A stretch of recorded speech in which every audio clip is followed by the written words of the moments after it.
Kingdom Hearts is a franchise filled with lore and different plot points to follow. Some mysteries are a lot more in your face, like the Kingdom Hearts 1 mystery of what exactly the Heartless are and what Ansem is researching, or in Kingdom Hearts 2 about the mystery of the Nobodies and Roxas and exactly what they are. Then there's mysteries that aren't as in your face or things that are almost straight up forgotten about seemingly by that game's plot. Things like Subject X in Kingdom Hearts 3 come to mind, where we had 3 cutscenes mentioning her, but in a subtle way and in no way the viewer would directly understand at the time. This being used a lot more as a way to explain Saix's story arc while also introducing a new one rather than something that was meant to be tied up in that game. Additional mysteries would be things like the death of Strelitzia in Union Cross, which people theorized about for years and we only towards the middle of last year got the full answer to. Then there are mysteries that are straight up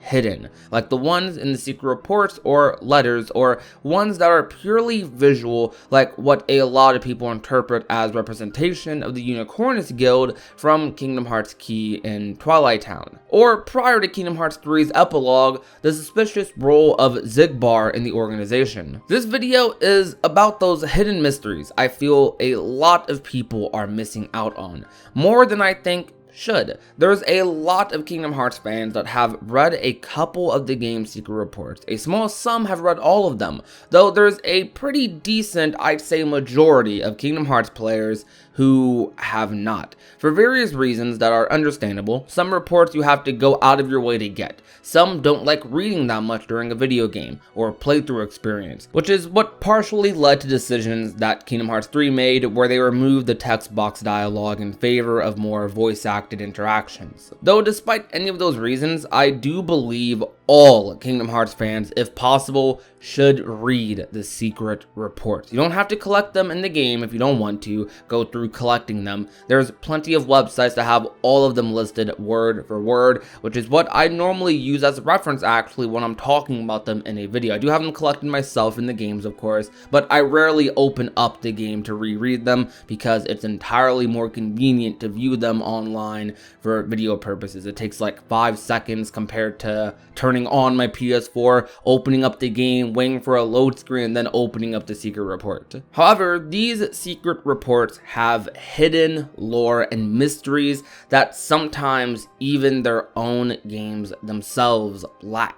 Oftentimes, secret reports are used as ways to build up mystery and questions and continue plot points for the upcoming new titles, or oftentimes even they are just extra lore explaining events some fans may not have picked up on immediately, which is almost exactly what Kingdom Hearts 3 does. For example, prior to Melody of Memory, all the way back in Kingdom Hearts 1, we were already aware of Kairi originally being from Radiant Garden and that she was sent to the Destiny Islands to find the Keyblade wielder, unknowingly on her end, but still that was her purpose. We knew of this from the Ansem reports in Kingdom Hearts 1, which additionally talk about those same experiments Ansem performed on human test subjects in his old days, trying to make discoveries of the heart. Yeah, secret reports can show a different side of Kingdom Hearts that is a lot darker, I would definitely say, which Ansem Seeker of Darkness did mention actually in Kingdom Hearts 3 along with talking about Subject X, which, speaking of that girl they mentioned in Kingdom Hearts 3,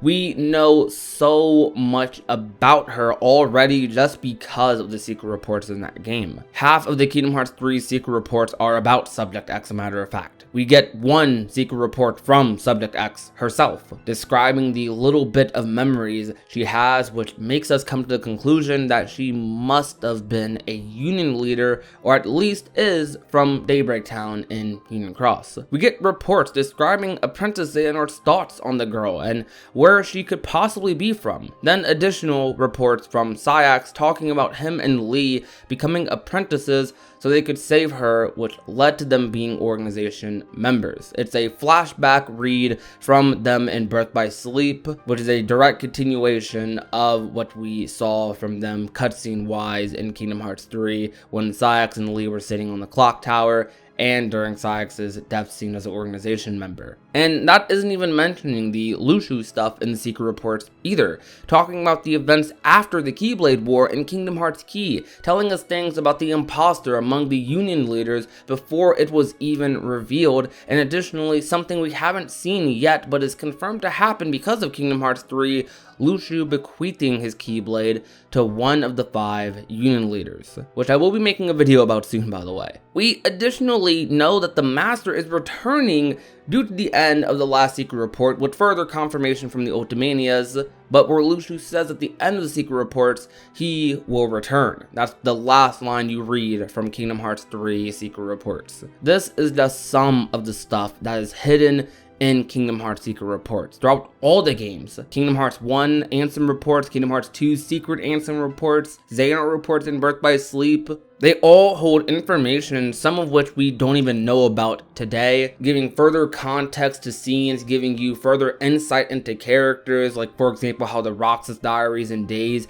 gives you some extra insight on his character and let you into his thoughts throughout his days in the organization, which are really interesting. Xehanort reports in Kingdom Hearts Birth by Sleep, describing his motives and partially where they came from, which they added a whole other layer to in Kingdom Hearts 3 during his death scene. But if you want the full picture, go back to Birth by Sleep, read some of those reports, and look back at some of his dialogue, and it paints another picture. These are some things that Kingdom Hearts fans have been aware of for years, just because we read some secret reports. And I didn't realize how many fans didn't read the secret reports until after Kingdom Hearts 3, and even during Melody of Memory, when some people were super surprised about some scenes, some explanations, which some of us have known about these things for years just because they were in the secret reports. Honestly, like I said earlier, I do understand some people's reasons for not reading the secret reports or just not having the motivation to. This video, I hope, does give those people some motivation. It's not that long, trust me. It's not like you're reading an entire book or anything. A lot of the secret reports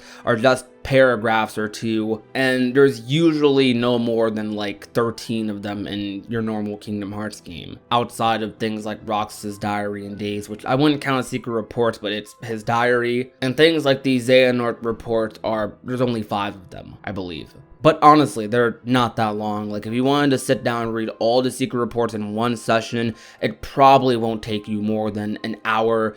I'd be surprised if it took some people more than 30 minutes potentially for some of them. I personally just find them so interesting. I actually myself didn't read all the secret reports until I'd say after Dream Drop Distance came out, or around when the collections came out, and I was just blown away by how much info they had and how interesting of reads they were. But that will likely be all from me for today's video. Please read the secret reports because it's lore you are missing out on. And if anyone is in agreement with me in the comment section, please help me convince as many people as you possibly can. We need more people to read these reports because they're so good, and they hold a lot of information and give you a lot of insight into upcoming Kingdom Hearts games and even those current ones. But that'll be all for me. Thank you guys so much for watching. If you enjoyed today's video, be sure to leave a like, share the video with a friend or family member, and last but not least, if you have not already and want to become a part of the Union, all you have to do is that red subscribe button down below. My name is Prodigy, and I will talk to you guys soon. Peace out, you guys. Bye.